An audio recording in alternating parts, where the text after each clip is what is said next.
میری کہانی پوٹھوہار میں ریچھ کہاں گوجر خان ہسپتال میں پہنچ کر بھی ختم نہ ہوئی، جس کا لنک ڈسکرپشن میں بھی موجود ہے۔ ہمیں معلوم نہ تھا کہ جن ساتھیوں کو ہم نے گاؤں اطلاع دینے کے لیے بھیجا ہے ان میں سے ایک سیلاب میں بہہ گیا ہے اور گاؤں میں ایک نئی کہانی چل پڑی ہے۔ جس وقت ہمارے یہ 3 ساتھی گاؤں کی طرف اور ہم گوجر خان ہسپتال کی طرف چلے تھے، اس وقت ساون کا می برس رہا تھا۔ موسم بہت ہی دلکش تھا کیونکہ اس وقت میں نوجوان تھا۔ آندھیاں، طوفان، بارشیں اور سیلاب میرا اور میرے ساتھیوں کا کچھ نہیں بگاڑ سکتے تھے۔ ساون کی بارش برسا کرتی تھی تو برساتی نالے چڑھ جایا کرتے تھے۔ ان نالوں کو ہمارے ہاں کس یا کسی کہا جاتا ہے۔ ان میں سیلاب بھی آ جایا کرتا تھا اور ہم مٹی کے اونچے سے اونچے ٹیلوں سے اس سیلاب میں چھلانگیں لگایا کرتے تھے۔ ان کسوں میں کچھ خطرات بھی تھے۔ اب تو چھوٹے چھوٹے ڈیم بنا کر ان کسوں کا جوش و خروش ہی ختم کر دیا گیا ہے۔ یہ تو خوشی والی بات ہے کہ ملک ترقی کر گیا ہے، مگر جب میں دیکھتا ہوں کہ ہمارے کسوں کے آگے بند باندھ کر انہیں بے بس کر دیا گیا ہے تو افسوس بھی ہوتا ہے۔ افسوس اس لیے ہوتا ہے کہ ہمارے بچپن اور جوانی کی ہنگامہ پور یادوں کے آگے بند باندھ دیے گئے ہیں۔ جب بند نہیں بندھے تھے تو ساون میں یہ کس ڈاکٹر اقبال علیہ رحمۃ اللہ کے اس شعر کی تفسیر بن جاتے تھے، رکے جب تو سل چیر دیتی ہے یہ، پہاڑوں کے دل چیر دیتی ہے یہ۔ ان کسوں میں خطرہ یہ ہوتا تھا کہ بہت تھوڑے تھوڑے فاصلے پر جا کر مڑ جاتے تھے، اور جہاں 90 یا اس سے بھی کم درجے کے زاویے سے مڑتے تھے وہاں نامی گرامی تیراک بھی ہار کر ڈوب جاتے تھے۔ ان کا رخ مٹی کے 100 سے 200 فٹ بلند دیوار کی طرح عمودی ٹیلے روک کر موڑتے تھے۔ بعض جگہوں پر ایک کس کے ساتھ دوسرا کس آ ملتا تھا اور اس مقام پر 2 سیلابوں کے ٹکرانے سے ایسی حالت پیدا ہو جاتی تھی اور ایسے خوفناک بھنور اٹھتے تھے کہ انجن والی کشتی بھی نہ نکل سکے۔ ان کسوں میں ایک اور بے حد خوفناک خطرہ تھا، وہ تھی چٹانیں جو کئی کسوں کے وسط میں ہوتی تھیں یا ایسی جگہ جہاں کنارہ مڑتا تھا۔ یہ چٹانیں اب بھی وہاں کھڑی ہیں لیکن کسوں میں سیلاب نہیں آتا کیونکہ جگہ جگہ بند باندھ دیے گئے ہیں۔ یہ چٹانیں سلوں کی بھی ہیں اور سخت قسم کی ریت کی بھی۔ ان سے پانی ٹکرا کر گھوم جایا کرتا تھا، مگر پانی اندر ہی اندر انہیں کاٹتا رہتا تھا، جس سے پانی میں چھپی ہوئی غاریں بن گئی تھیں۔ بعض اوقات لوگ شوقیہ سیلاب میں تیرا کرتے تھے۔ کئی بار یوں ہوا کہ کوئی آدمی پانی کے زور سے کسی چٹان سے ٹکرایا اور پانی نے اسے آبدوز غار میں دھکیل دیا۔ وہاں جا کر کوئی آدمی کبھی نہیں نکل سکا تھا، لاش بھی نہیں ملتی تھی۔ سیلاب اسے غار کے اندر ہی دیواروں سے پٹخ پٹخ کر لاش کے ٹکڑے ٹکڑے کر دیتا اور غائب کر دیتا تھا۔ ہمارے 3 دوستوں میں سے ایک، جنہیں ہم نے گاؤں بھیجا تھا، ایسے ہی ایک سیلابی کس کی لپیٹ میں آ گیا تھا۔ ان کے ساتھ 2 کتے تھے جن میں سے ایک بھیڑیے کی نسل کا تھا، بہت تیز اور دلیر کتا تھا جس کا نام ٹرو تھا۔ ریچھ کے ساتھ اس نے بڑی دلیری سے مارکا لڑا تھا۔ یہ ہماری ٹیم کے لیڈر کتوں میں سے تھا۔ بولی کے بعد ٹیم پر اسی کی حکمرانی تھی۔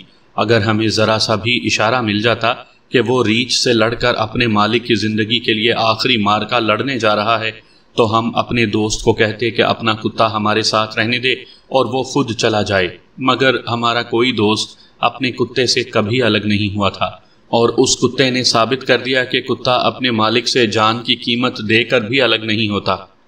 ٹرو کا آخری مارکا کارنامہ سننے سے پہلے یہ بتا دینا ضروری سمجھتا ہوں کہ یہ کتا ہمارے دوست کو ملا کہاں سے تھا۔ یہ دودھ پیتا پلا تھا، عمر شاید 3-4 دن ہوگی۔ گاؤں میں سے دور ایک کھڈ میں پڑا سسک رہا تھا۔ اس کی ابھی آنکھیں نہیں کھلی تھیں، بھوک سے مر رہا تھا۔ میرا دوست کسی گاؤں سے اپنے گاؤں کو آ رہا تھا کہ راستے میں اسے یہ پلا کھڈ میں سسکتا ملا۔ اس کی ماں کو کہیں قریب ہی ہونا چاہیے تھا۔ ہمارے دوست نے ادھر ادھر دیکھا تو اسے ایک ٹیلے میں ایک تنگ سی گھف نظر آئی۔ اندر جھانک کر دیکھا تو اسے ایک پلے کی ایک ٹانگ پڑی نظر آئی۔ باہر اسے خون کے دھبے دکھائی دیے اور تھوڑی دور اسے کتیا کی ادکھائی لاش پڑی ملی۔ یہ بھیڑیوں کی کارستانی ہو سکتی تھی۔ بھیڑیے پلوں کو اٹھانے آئے ہوں گے اور انہیں بچاتے بچاتے ماں بھی ماری گئی اور کھائی گئی۔ ٹرو کے بچنے کی یہی وجہ ہو سکتی ہے کہ اس کی ماں بھیڑیوں سے الجھ گئی ہوگی اور یہ پلا بچ گیا ہوگا۔ پھر بھیڑیے اس کے بہن بھائیوں اور ماں کو کھا کر چلے گئے ہوں گے۔ ہمارا دوست پلے کو اٹھا لایا اور اسے دودھ پلانے لگا۔ پلا بچ گیا۔ اسے اپنی ماں کا دودھ اور پیار نصیب نہیں ہوا تھا، اسے ایک انسان سے پیار ملا۔ اسی کو وہ اپنا سب کچھ سمجھنے لگا۔ ہر کتے کی فطرت ہے کہ وہ انسان کا وفادار ہوتا ہے، لیکن ٹرو انسانوں کے ساتھ غیر معمولی پیار کرتا تھا۔ گاؤں کے ہر ایک فرد سے، خواہ وہ بچہ ہو یا بوڑھا، مرد ہو یا عورت، وہ دم ہلا کر اور ان کی ٹانگوں سے اپنا جسم رگڑ کر پیار کا اظہار کیا کرتا تھا۔ اپنے مالک کے ساتھ پیار کا تو یہ عالم تھا کہ رات اس کی چارپائی کے نیچے سویا کرتا تھا، سردیوں میں اندر اور گرمیوں میں باہر، اور جب وہ جوان ہوا تو اول درجے کا شکاری اور خونخوار نکلا۔ دیکھنے میں بھیڑیا ہی لگتا تھا، مگر وہ جوانی کے عالم میں مالک کی نیکی کا صلہ دے کر مر گیا۔ ہم نے اس کے مالک اور اپنے 2 ساتھیوں کو گاؤں بھیجا کہ اطلاع دے دیں کہ موٹر شکار پر زخمی ہو گیا ہے اور ہم اسے ہسپتال لے جا رہے ہیں، جو وہاں سے 12 میل دور تھا۔ ہسپتال میں جب ہمارے گاؤں کے لوگ آئے تو ان سے اطلاع ملی کہ ٹرو سیلاب میں ڈوب گیا ہے اور اس کے مالک کا کوئی پتہ نہیں، شاید وہ بھی ڈوب گیا ہے۔ جب ہمیں بتایا گیا کہ وہ کون سے قص میں اور کہاں ڈوبے تھے تو ہم نے ان کے بچ نکلنے کی امیدیں ختم کر ڈالی۔ وہاں سے کبھی کوئی نہیں نکل سکا تھا۔ بعد میں ہمیں ساری تفصیل کا پتہ چلا۔ وہ اس طرح ہے کہ ساون کی بارش برس رہی تھی، اوپر پہاڑوں میں، یعنی جدھر سے سارے قص شروع ہوتے ہیں، شاید بہت ہی زیادہ بارش ہوئی تھی۔ جب ہمارے 3 ساتھی ایک قص میں پہنچے تو اس میں ٹخنوں سے ذرا اوپر پانی تھا۔ قریب ہی قص کا موڑ تھا اور اس کا ایک کنارہ دیوار کی طرح عمودی کوئی 60-70 فٹ بلند تھا۔ ہمارے ساتھیوں کو قص پار کر کے دیوار جیسے کنارے کے دامن میں قص کے ساتھ ساتھ چلنا اور خاصا آگے جا کر اوپر چڑھنا تھا۔ وہ قص کے درمیان میں تھے کہ اچانک سیلاب آ گیا۔ ہمارے علاقے کے قصوں میں سیلاب آہستہ آہستہ نہیں بلکہ نہایت تیزی سے آ جاتا ہے، اور جہاں پاٹ تنگ اور کنارے بلند ہوتے تھے وہیں سیلاب گہرا اور تیز ہوتا تھا۔ بھینس جیسے وزنی اور طاقتور جانور کو یہ سیلاب سنبھلنے نہیں دیتا تھا اور بہا لے جاتا تھا۔ ہمارے قصوں میں ایسے حادثات اکثر ہوا کرتے تھے۔ یہی حادثہ ہمارے ایک ساتھی سے ہوا۔ 2 ساتھی اور ایک کتا سامنے والے کنارے کے قریب پہنچ چکے تھے۔ ٹرو بھی آگے نکل گیا تھا، اس کا مالک ابھی پیچھے تھا۔ وہ وسط میں پہنچا تو قص کے موڑ کی وجہ سے دیکھ نہ سکا کہ سیلاب آ رہا ہے۔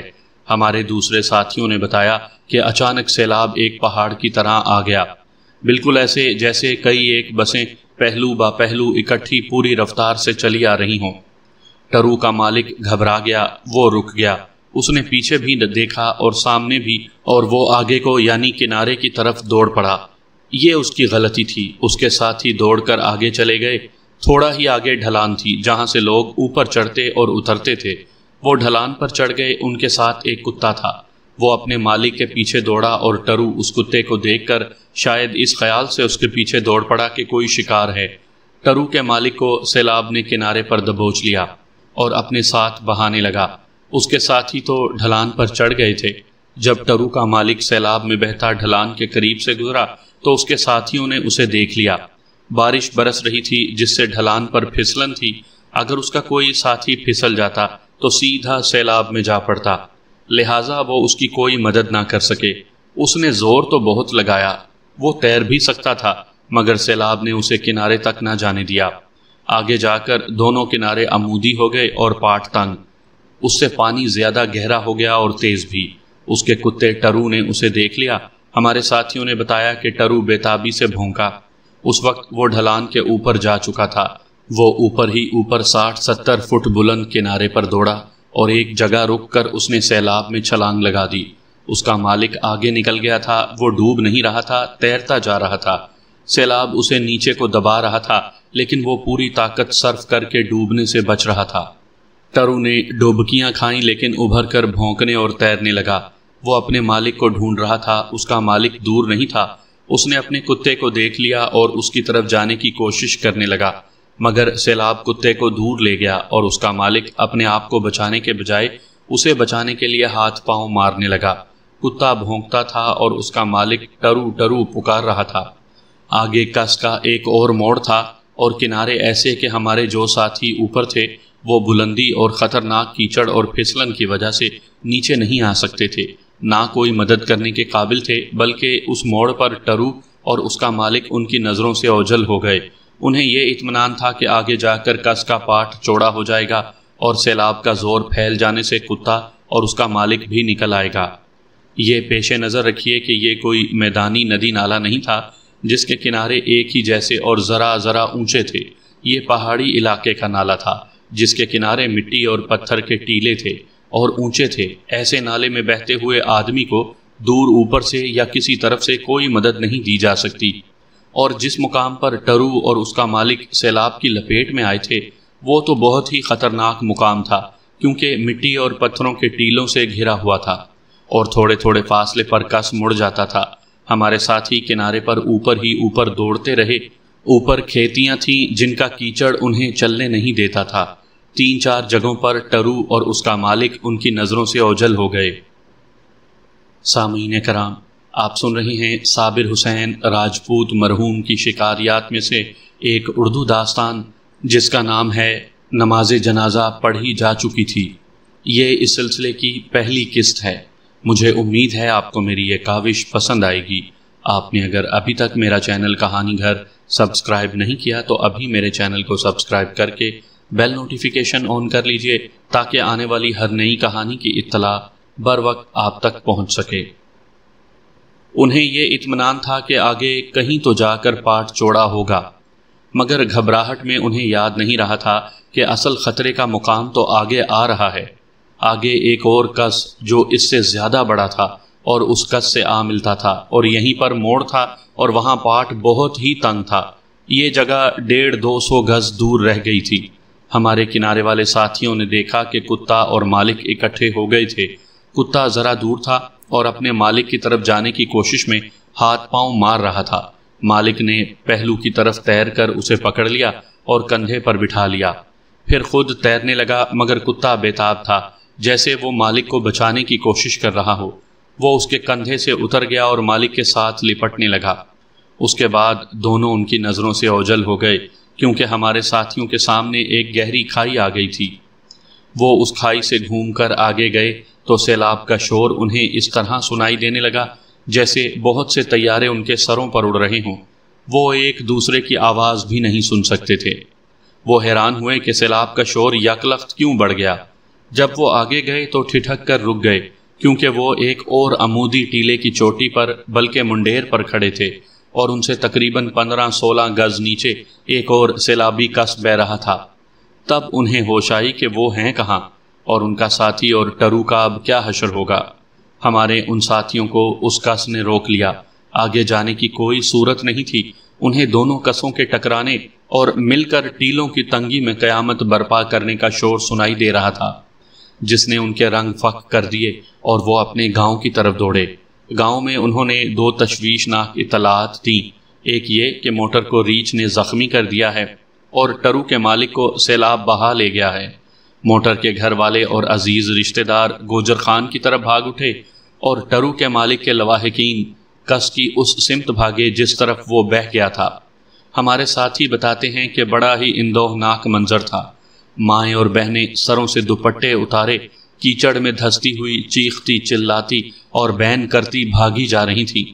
وہ زمانہ سائیکلوں اور سکوٹروں کا نہیں، گھوڑوں کا تھا۔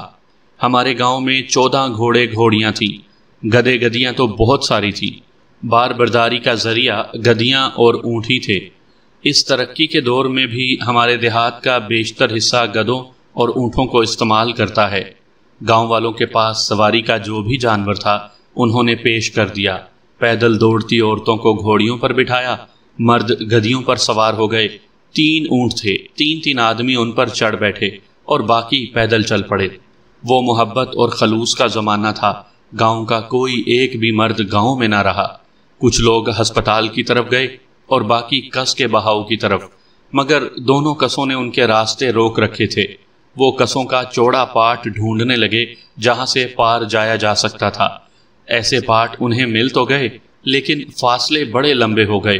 بارش کا زور تھم رہا تھا۔